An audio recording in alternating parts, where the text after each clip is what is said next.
Welcome back to the 49ers Camelot Show. I'm thrilled to talk NFC Championship Game and 49ers with the legend, Oscar Aparicio, formerly of the Better Rivals podcast. Oscar, how's it going? It's going really well. Another successful season for the Niners. I haven't had to stress out and try to do, 2 videos a week and 2 shows a week over the last year and some change. So a lot less stressful. Get to enjoy it a bit more as a fan. But here we are, man. NFC Championship. It's where we're used to getting. Let's close the deal. Let's do it.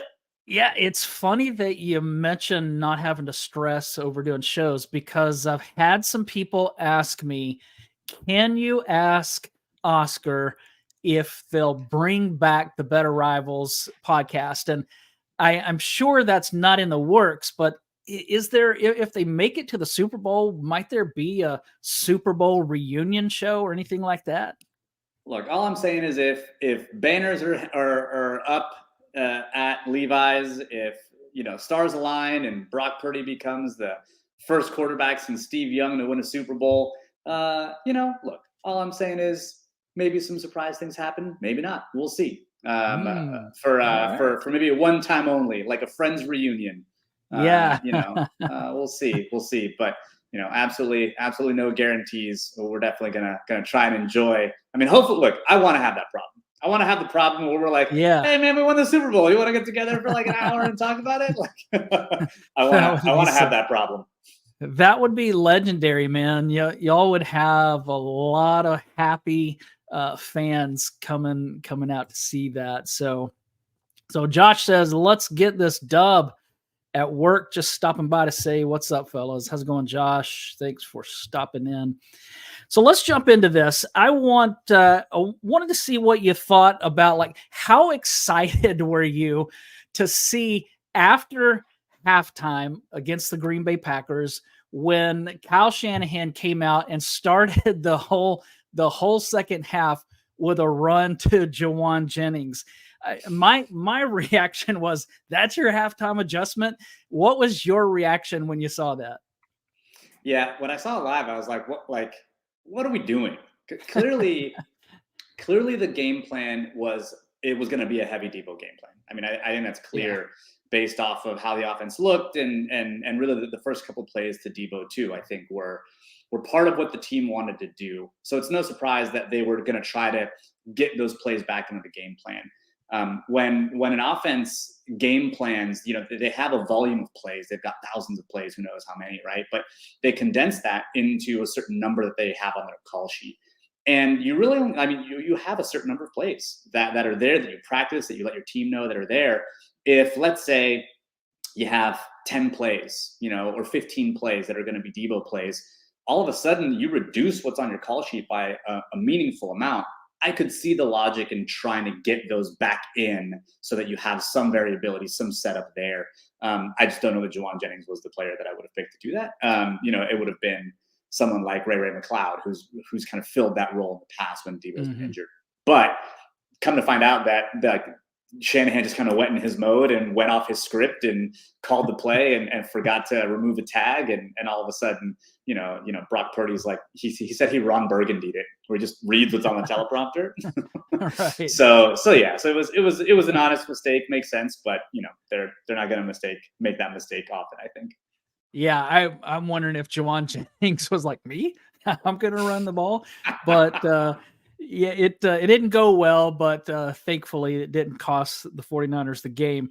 So the other thing that I was wondering, because that was the first time, I mean, I had outbursts throughout the game, but that was my first one where I was audibly saying, what are you doing? Is that your halftime adjustment? The other thing was at the end of the game when Dre Greenlaw picked off the pass to essentially end the game and decided that he wanted to take it to the house. What was going through your mind? Were you like the rest of us yelling, get down, or were you saying, go, go? Oh, I was definitely not saying go. I was hidden door number 3. I was, oh my God, I can't believe we won that game. So I got together with some of my buddies on Sunday, and we were just kind of talking about the game, and I was like, all right, at what moment did you feel like, oh no, we're gonna lose this game? Because everyone had that moment at some point, and I had it too. For me, it was that middle 8. It was getting the field goal blocked at the end of the half and then coming out and not scoring. And I think they went 3 and out in the first drive of that second half. And I thought, oh no, now that middle 8, the ability to kind of get 2 scores up and get into our familiar kind of, on top game script, it's going to be a fight. And it didn't really, I didn't have that. Like I kind of descended and I kept going down into like the oh no hole until they missed the field goal.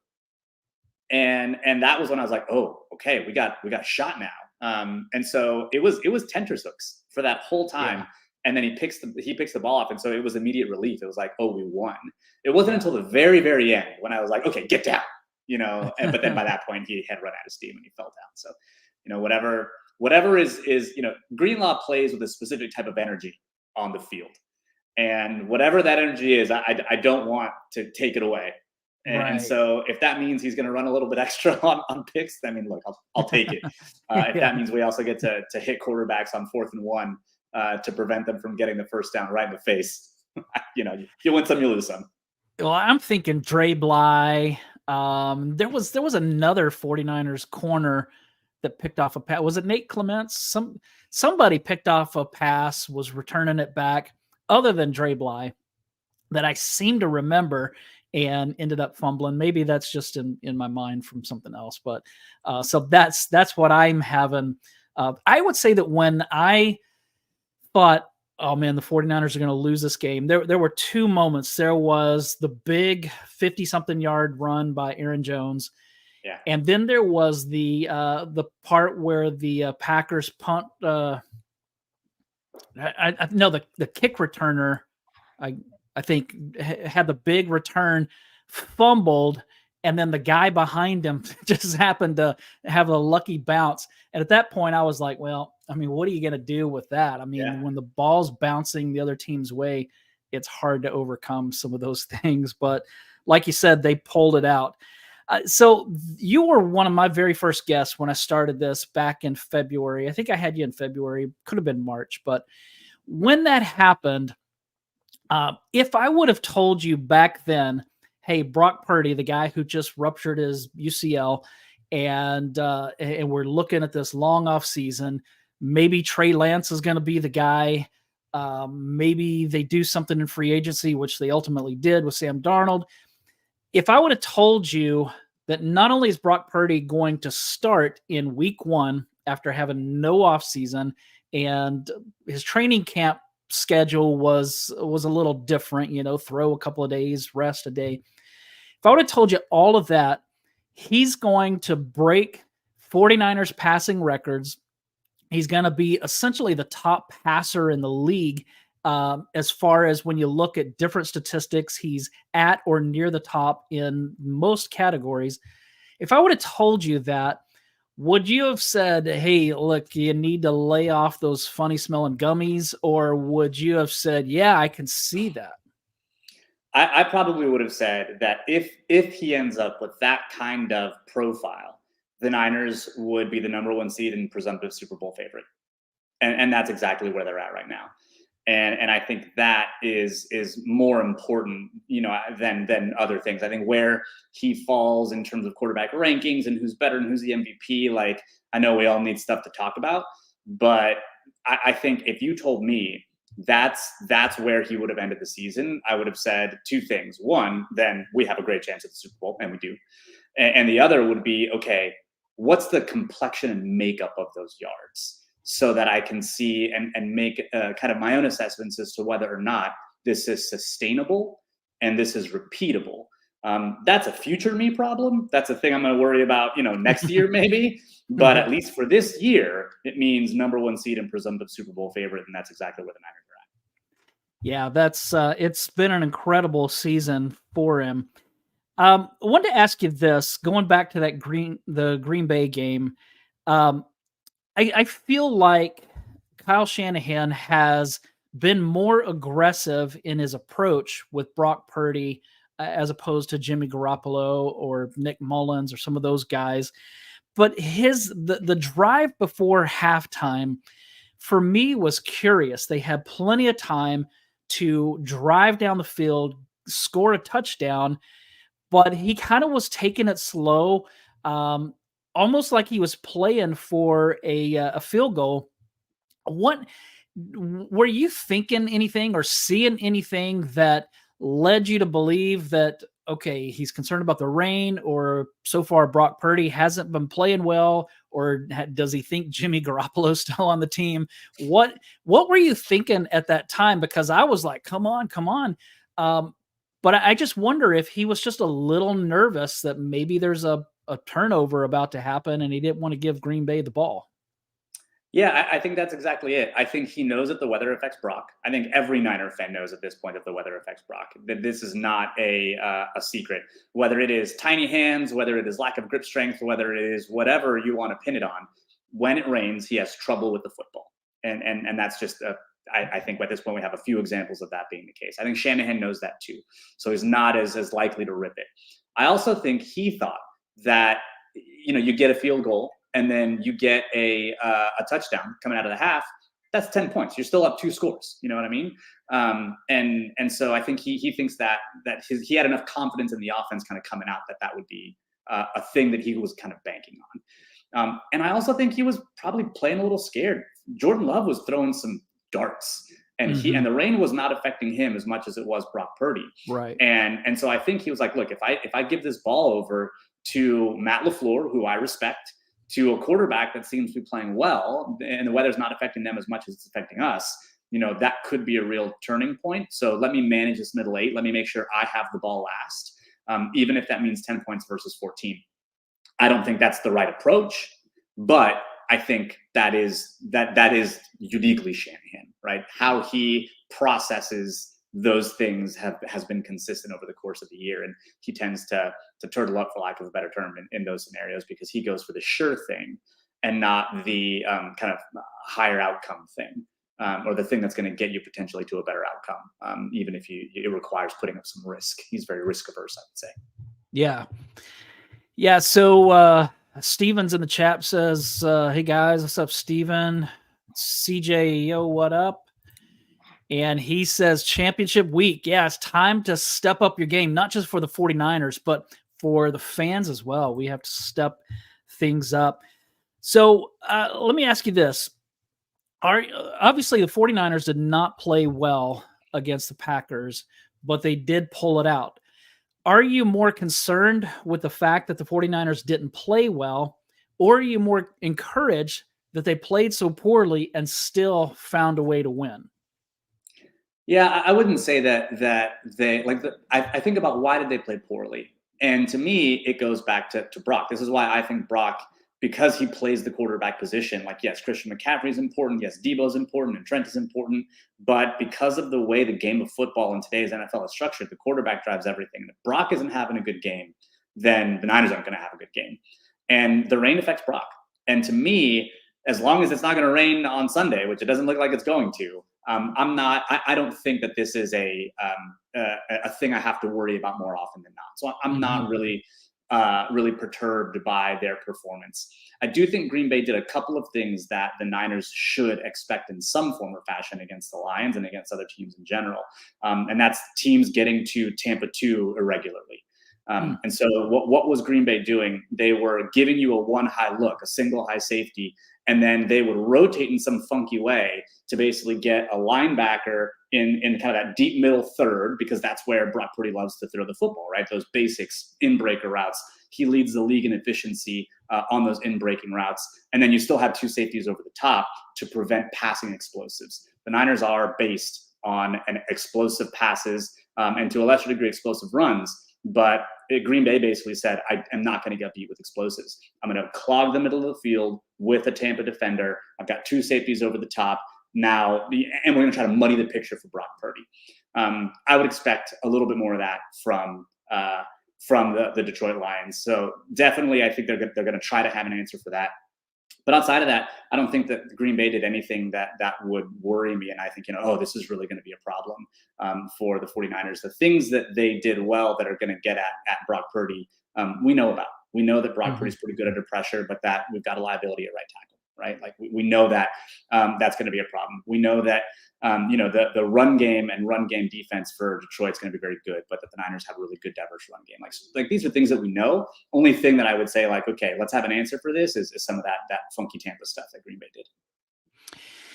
I've been bothered the last handful of weeks over the number of missed tackles. That especially when you talk that this team normally is really good against the run, and they've allowed, like in that Arizona game, over 200 yards rushing by the Cardinals. There have been moments, even against Green Bay, there were moments where they just weren't even coming close to stopping them. And thankfully, Green Bay kind of went away from the run. And there were other times that they really bottled up Aaron Jones. Have you had any concern about the tackling or about the run defense? And if so, what do you think is the problem there? Yeah, I mean, I do think the run defense is the concern. The tackling kind of goes a little all over the place, right? Like you'll have some missed tackles, I think, especially when the team is a bit more tired, is when they start to miss tackles. And so having that kind of not having to play week 18 and then, not playing in that first week yet, there's a little bit of rust there. But I also think the Niners needed that extra week to kind of get back to their tackling ways. The issues with the run defense, I think, they are tackle related, sure. But I do think they're a little bit more scheme related. And really it's going to be whomever is playing opposite of Nick Bosa. And right now with Farrell injured, it's really going to be Chase Young, who's the starting defensive end. And it was pretty clear the Packers had a plan to attack him. They wanted to get outside of Chase Young, and they wanted to get outside of the wide nine and basically force secondary players into some kind of a tackling element, whether it be the safety or the corner. And they did that with really a playbook that Sean McVay, I think, created against the Niners in 2018, 2019. Actually, I think it was 2019, where he starts to attack the edges with crack toss and some kind of pin pull concept to crack down on that wide nine defender and basically punish his aggressiveness with a wide receiver or with a tight end in motion or someone, and then get your big guys out on the perimeter blocking a safety or in some cases a corner. And I think that's something the Niners have to be prepared for. And that's something Chase Young specifically has to be prepared for. I think a lot of Niner fans are worried, or not worried, that they would expect Chase Young to start over Farrell as soon as we traded for him. And Fred Warner mentioned that one of the reasons that he hasn't is because Farrell knows the run fits better and is a bit better in the run game. And I think that's exactly what Green Bay saw, and that's exactly what they attacked. And I think with as dynamic of a run game as Detroit has, that's absolutely something that the Niners are going to have to prepare for, because if Aaron Jones is pretty dynamic, right? And he had a lot of good runs, but I think with Jahmyr Gibbs, some of those runs that were 50-yard runs turned into touchdowns. Yeah, that is definitely a concern. We're going to get to Jahmyr Gibbs here in a second. I want you to finish this sentence. Ambry Thomas makes me want to draft a corner. I guess like outside of the within the first two rounds, as I would say, like Ambry Thomas. Look, I as a fan, I want him to do well. As a fan, I want him to kind of bow up and have a good game. But man, especially that second pass interference penalty, like he had eyes on the receiver. He knew exactly when he needed to be able to do it. And yeah, it's definitely problematic, I think. And I know that I think Deommodore Lenoir had a really good stretch, especially after the team kind of got in his face when he pushed Jordan Love out of bounds. He had like 3 or 4 consecutive plays where he's just blowing everything up. I'm confident with him opposite Charvarius Ward, who I think played at an all-pro level this year. But they need to find an answer at nickel. They need to find an answer so that they don't have to move Deommodore Lenoir in there, or they need to find something on the outside. That's absolutely a spot that worries me. Yeah, early in the year, I was pretty hard on Ambry Thomas, whether it was something that I was writing or whether it was a podcast. I was pretty hard on him. Last year, I picked on Mike McGlinchey for most of the season, and this year, Ambry Thomas was my guy. But then he went through this spell where he started playing really well, but now he's reverted back to the old guy. So Rick says, Rick kind of agrees with you here. He said Chase Young have to step up. Nick Bosa told Chase Young he had to step up. Claire Warner said the same thing, that they have to step up. So, yeah, definitely. I know who Claire Warner is. Maybe it's like yeah, Claire Kittle and Fred Warner mashed into one person. But yeah, I would agree. I think in the run game, Chase Young probably needs to step up. And the Niners' run defense in general. If the Niners' run defense can shut down Detroit, the Niners are going to, I think, cruise to victory. I think that Detroit getting explosives in the run game is going to be what the Niners have to limit in some meaningful way. Right. So last week, the 49ers coaches chose to start veteran Logan Ryan over the rookie Jair Brown at safety. Ryan didn't have a great game, and I know that he got blamed for the touchdown pass that maybe wasn't his fault. That big miss on the Aaron Jones run, that was pretty bad. But what do you, if you're one of the coaches, are you going with a guy like Logan Ryan who has started in the Super Bowl, or are you going with a guy like Jair Brown who really didn't play much as a rookie, but when he played, he popped off the screen? I mean, yeah, he makes plenty of rookie mistakes, but he just looks different. Yeah, I think this is where you get into the Shanahan risk aversion, right? And I think if you're either worried about the mistakes or you're okay with the variance because you know that there is upside there. And I think historically, especially when it comes to playing rookies, Shanahan has not been okay with the variance. He's not been okay with suffering through the mistakes to get to that higher end spot play. And so that's why they lean veterans. I think if you look at their performance thus far, I think Jair Brown has played well, especially on the coverage end. And he had, I think, one game in week 16 against Baltimore where he had some really bad misses. I think missed tackles has been the thing that's been the most obvious with Jair Brown. But Logan Ryan had a terrible game when it came to missed tackles in the divisional playoff game. He just did not do well. 2 missed tackles. And because they put him as the kind of force player on the edge on those crack tosses, you're putting a spotlight on that secondary player to make that tackle as the force player, and he wasn't able to do it. So it's like, if both players are missing tackles, I'm going to take the better coverage player, the player that's shown that they can cover well within the system that we've had thus far. I would lean rookie, but if I know Shanahan from covering him for as long as I did, he is going to be risk averse, and he might go with Logan Ryan, unless for some reason this is some kind of performative thing that they're doing to try to be like, you're going to work your way back up. Although I feel like that's a really weird game to play here for the NFC Championship game. Yeah.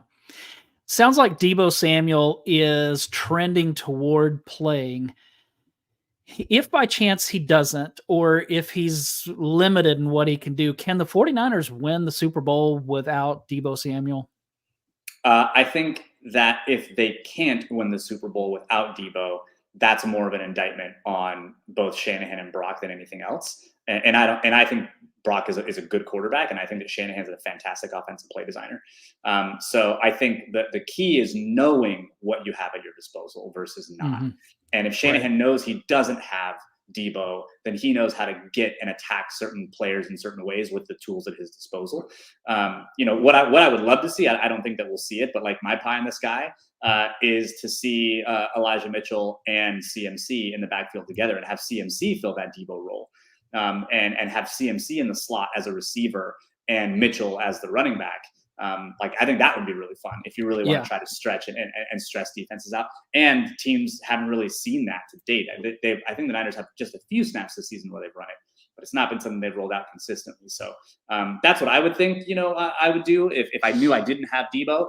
But if you know you have Deebo, you're going to use Deebo. I just hope that his shoulder holds up and doesn't take any of the pop off of what he can offer, because his violence and aggression as a runner is what makes him really successful. And if you remove that from Deebo, like if you were to remove, Dre Greenlaw's aggression, I don't know how effective they would be. So I really hope that shoulder is okay. I really hope those pain meds work, and that he's able to do what we're used to seeing from him, because I think he is a difference maker. And the Niners offense is good without him, but they are unreal with him. I think you make a great point of saying that when Shanahan knows he doesn't have Deebo, he can better prepare, versus when he loses him in the game. And I think he played 6 plays or something like that, and already had touched the ball 2 or 3 times.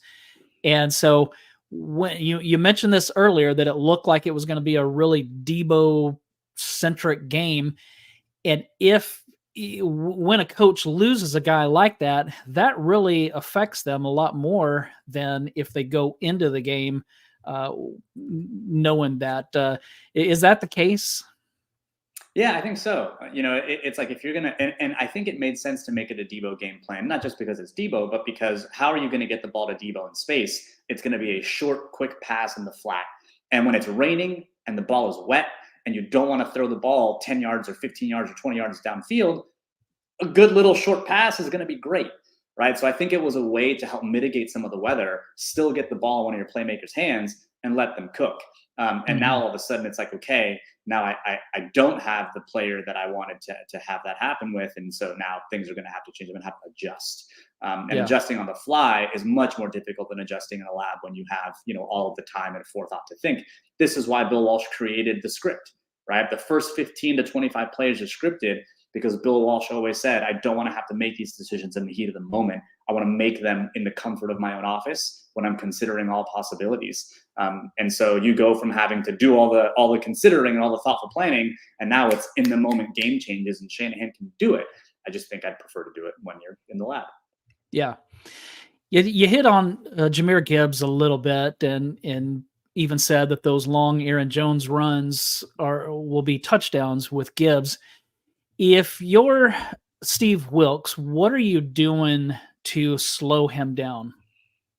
Oh man, that's a good question. I really don't know, because I think to myself, okay, if their explosives are going to be in the run game, and we've been attacked with some kind of crack toss stuff, like I think part of what the Niners do really well is stop passes in the middle of the field, and that's because your linebackers are really smart.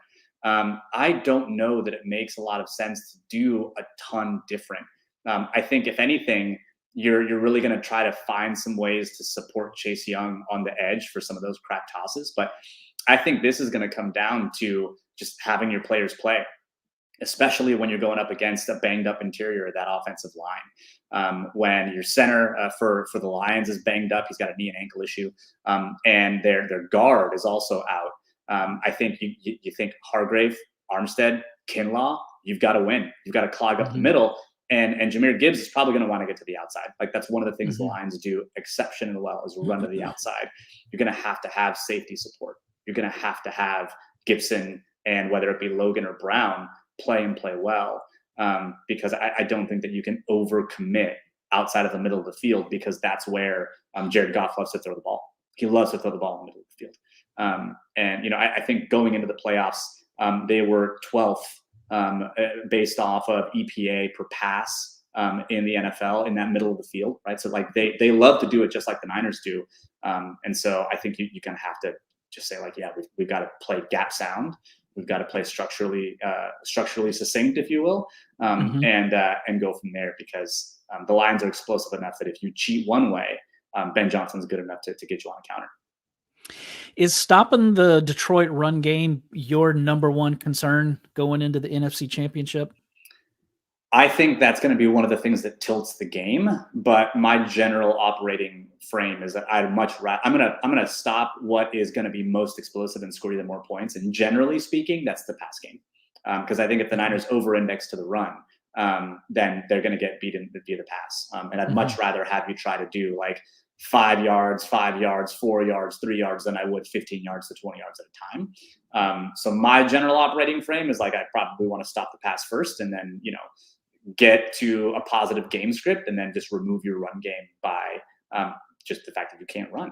And that's what the Niners have done so far this year. I mean, if you look at yards against the Niners defense, I think it's first in the NFL. And that's just because they get to so many leads that teams can't run. They have to abandon the run. But if you look at per play efficiency, they're near the bottom of the league. And that's because they're actually not great at stopping the run on a per play basis. It's just that they get ahead and teams have to abandon the run. And so they just don't run and don't rack up that many yards. So I think that the best way to get the Lions out of their run game is to get a lead, get a positive game script, shut down their passing game, and then eliminate the fact that they're going to need to run, in meaningful ways by just having a really, really good offense. And shutting down their passing game is going to be critical for the 49ers pass rush to make their presence known with Jared Goff. There's a big difference between Goff that's not pressured and Goff that is pressured. If they can get some pressure on him, they have a shot at forcing some turnovers. Is that how you see this? That they ruffle him, and that kind of will tilt the game in their favor? Yeah, they have to. That is the number one thing. The number one priority is get pressure on Jared Goff. And the thing about Jared Goff this year, anyway, is that when he's blitzed, he actually performs pretty well. So I don't know that blitzing is necessarily going to get the Niners what they want. You've got to be able to win with 4. This is the identity for the 49ers. This is how they built their team. This is why they have a bunch of first rounders and traded for Chase Young. Like, this is the moment that your strategy pays off. And the Lions offensive line is really, really good, but their center is banged up. Their guard is out. And that is going to be the opportunity to win. I think you have to win up front. And if you can win up front and get pressure on Jared Goff, then yeah, I totally understand the 7-point spread. I think that makes a lot of sense. I hope that is indeed the case. Like, let's let John Lynch be right. Build from the front to the back. Now it's time to let that front win. When it comes to schematics, these days there are a lot of 49ers content creators that break down film. I work with a guy every week on here that named Anthony Robertson of 49ers Cutback, who's excellent at breaking down film, and he's a coach, and he has a great eye for this. I remember you guys doing that before I remember anybody doing it. That's why you named your podcast Better Rivals, because you wanted your listeners to be able to be better rivals, to better communicate and to understand and talk football with others. So from a schematic standpoint, because I assume you still are a film guy, what matchups for the 49ers do you really like? Yeah, and I don't even know that you have to do a lot of like scheme watching to understand that. Like, yeah, I do like right now the interior of the Niners defensive line against their banged up interior. That is both an inflection point in the game and something the Niners have to win. I mean, again, Brock Purdy versus the weather, like that would be something I'd be watching as a matchup. Luckily, that's not a problem. The thing that I think is going to be the most interesting for the 49ers, even if Deebo doesn't play, is Brandon Ayuk versus the Detroit defensive backs. Cam Sutton and Kindle Vildor, not great in coverage. And the Lions like to play a lot of man coverage, although I think Aaron Glenn has played a bit more zone this year. But they sell out versus the run, and they play man behind it. This is one of the reasons why Detroit has such a good performance against stopping the run. But if you're going to do that, Ayuk is your man beater. Ayuk, from a route perspective, from a route running perspective, from a hands perspective, is an incredible wide receiver. I mean, I think that just it speaks to the quality of wide receiver play around the NFL that he's not a first team all pro, but I think he had that kind of season. And so I think if Brandon Ayuk is going to win on man beaters and Brock has enough time to get him the ball, it's going to be a really big day for Ayuk, and it's going to be a big day for the Niners offense. It's going to be what Aaron Glenn decides to do on defense, what he decides to take away for the 49ers. That's going to be really interesting. The thing that the Niners have had trouble with, especially against Baltimore, is 3 safety looks, big nickel, right? Because the secret sauce to Shanahan is I'm going to come out in 21 personnel. You're going to match up with base defense. I'm going to spam the hell out of your linebackers, right? Your linebackers can't cover, so I'm going to make them think they're coming up against the run, and then I'm just going to throw behind them. I'm going to throw at them. I'm going to throw around them. I'm going to basically make their life miserable. and the way around that, the way that you can get around that and still stay within kind of good sound run game structure is by replacing one of those linebackers with a safety. It gives you an answer against George Kittle. It gives you an answer against maybe Juwan Jennings, who's good but not fast. And so I think that's going to be a bit of the matchup. It's like, what do the Lions choose to do? What do they choose to stop? And how do they choose to get there? Because if the Niners can force them into 2-on-1 personnel, they have path to victory, an easy path to victory, because their linebackers are just not great in coverage, and their DBs are not great either. So that, I think, schematically is going to be interesting what their defensive coordinator does against the Niners offense. If the NFC Championship game comes down to a Jake Moody field goal attempt, how are you feeling in those moments? Not great. Hate it coming down to field goal kicking anyway. But one of someone that watches all the games with us. He's in the Discord that I'm in. That still talks Niners ball. He talks about like Moody's. His kicks always seem to have this weird kind of wobble or like curve to them. Sometimes they're right up the middle. Sometimes they move around. Because of David, my former co-host, his love of kickers. We've named it the Newman wobble. He's got a little bit of that Newman wobble to him. And so, yeah, look, I'm not feeling great about it. I think I don't want to put any game on a kicker's leg. But yeah, hopefully it doesn't come down to a Moody kick. Yeah. Well, Bryant here in the chat, he's confident. He said that Jake Moody's going to be fine. Of course, Jim Harbaugh famously said death, taxes, and Jake Moody. So I think that he trusts Jake Moody. Tracy Sandler, the very committed Michigan fan, she's all about Jake Moody. I had her on my show back after they drafted Moody, and I asked her, I said rookie kickers traditionally have issues, and she promised me that Jake Moody is no normal rookie.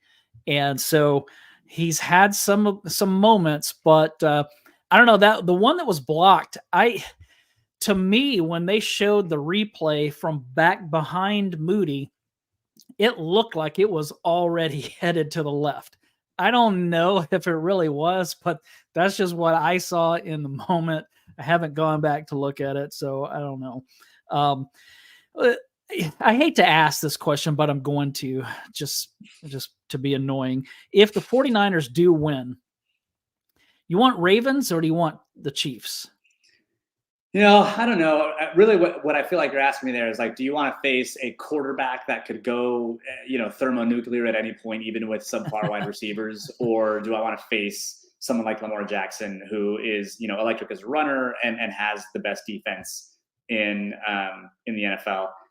I don't know. I think the Niners are going to have they're going to have to be able to beat either team.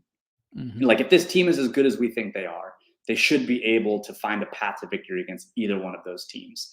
I think right now you're going to get Super Bowl revenge either way, whether it be, the 2012 Super Bowl against the Ravens or the 2019 versus the Chiefs. I would, I'd love to see some kind of vengeance there either way. At this point, let Shanahan get revenge. Let's go against the Chiefs. If our issue is some of the secondary play with Ambry Thomas, and I'd rather cover subpar receivers, right? But on the other hand, that Ravens game was so fluky. It was so weird. The ball just never bounced our way that I don't think that's going to happen again. I just genuinely don't. And so I think that's, I'm kind of fine with either one. You gotta, at this point, every game is going to be hard in some way. There's no easy path to victory here. So, whatever team is ready, I think, what, Shanahan, dial them up. Let's beat them down. Yeah, I do the 49ers Web Zone mailbag each week, and somebody asked me this question, who do you want to face? And I started, as I'm writing my response, I noticed that I'm leaning toward that whole defense, that I still think defense wins championships, even though I think that we've seen in some recent years that maybe that's not the case. So I was kind of leaning that way, that Baltimore, the way their defense is, that what they did to Brock Purdy. But then I kind of stopped and was like, and I left all of this in there. So it's like I'm thinking, I'm thinking as I'm writing, and I left that in my my response, is that even though the 49ers turned the ball over 5 times against the Ravens, they still moved the ball pretty well. And I don't think that the 49ers, I don't think Brock Purdy is going to throw 4 interceptions again. And then the other thing that I went back to is that Patrick Mahomes just does Patrick Mahomes things. And so I came to the conclusion that I'd rather face the Ravens than the Chiefs. But Totally get it. I think there's either answer makes sense. There's logic behind either answer, right? It's just what you think that you would need. And I know that Shanahan, the easiest path to Shanahan's game plan is like, hey, let's find a linebacker or linebackers that suck and pick on them. And I just don't think Patrick Queen or Roquan Smith are people that you want to pick on. And so like that's kind of where I lean to. I think that's why that defense specifically might be like uniquely a bad matchup for the Niners. I want to ask you what your thoughts on as far as who wins this game. I want to put a little intro into this though. Back before the 2012 Super Bowl, so this would have been February of 2013. I'm listening to you and David, and you're breaking down how you saw that matchup against the youngish 49ers and Colin Kaepernick going against an old Ravens team, especially an older Ravens defense that, you had Ray Lewis, but he wasn't the Ray Lewis that we were used to seeing. And you guys picked the 49ers to win. And I was like, all right, that makes me feel good. I feel like the 49ers are going to win this game. Now, in your defense, you didn't know that Chris Culliver was going to blow a big pass play, or that LaMichael James was going to fumble the ball, or that Randy Moss was going to alligator arms a Colin Kaepernick pass that led to an interception. So there were some fluky things. That 49ers team came out really slow, like they were still on the bus or something. How do you see this game? Because I still really respect your opinion. So I'm not going to go, well, he said that the 49ers were going to win back in 2013. I'm not listening to him. I'd like to know how you see this game going. I think that the football fan, because look, let's be real. America is rooting against the Niners at this point. America wants the Lions to win. They are the darling story. Everyone wants a little piece of that. And so I think that's what America wants right now, and that sucks. Because I do think that they are a team that maybe a lot of people would say are like a year ahead of schedule a little bit. It feels like they have less to lose. It feels like the Niners, like this is their moment. And if they don't make it in this moment, like what else could you or need to do? Right. So I do feel like a little bit more of the pressure is on the 49ers, but I do think that this game is going to come down to some version of what the offenses can do. And I do think that the Niners are going to need to rely on their offense to win this game. And if they can limit the Lions offense meaningfully, the Lions defense is basically a wet paper towel. They're just not very good. And so that is the Niners relying on their strength they have really all season, which is the strength of their offense, a quarterback that is a finalist for MVP. And irrespective of whether or not you think he deserves to be the MVP or not, the fact that you have a quarterback potentially even in the MVP conversation at the end of the year, in addition to a running back who's in the MVP conversation, like your offense is the engine to your team. Let your offense take you. That's what I think this game is going to come down to, is really the performance of the offense. And I think this is the most explosive and best team that Shanahan has had in his entire tenure here with the 49ers. I think that Brock Purdy is the best quarterback that San Francisco has had. That will be here for a long time, right? Like not the 1 year of Alex Smith, since really like Jeff Garcia. And at this point, I would put him probably above Jeff Garcia. Like that is how good I think Brock Purdy is right now. You have to rely on your offense. You have to make them pay. Take the running game out of it because you're up 2 scores, and just let's cook.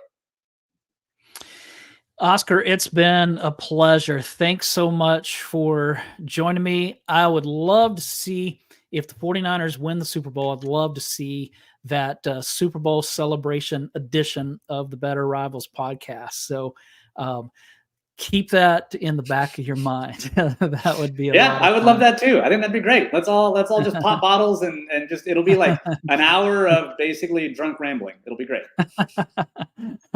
Well, hey, it's been my pleasure to have you, and thanks everybody for joining us here and for watching.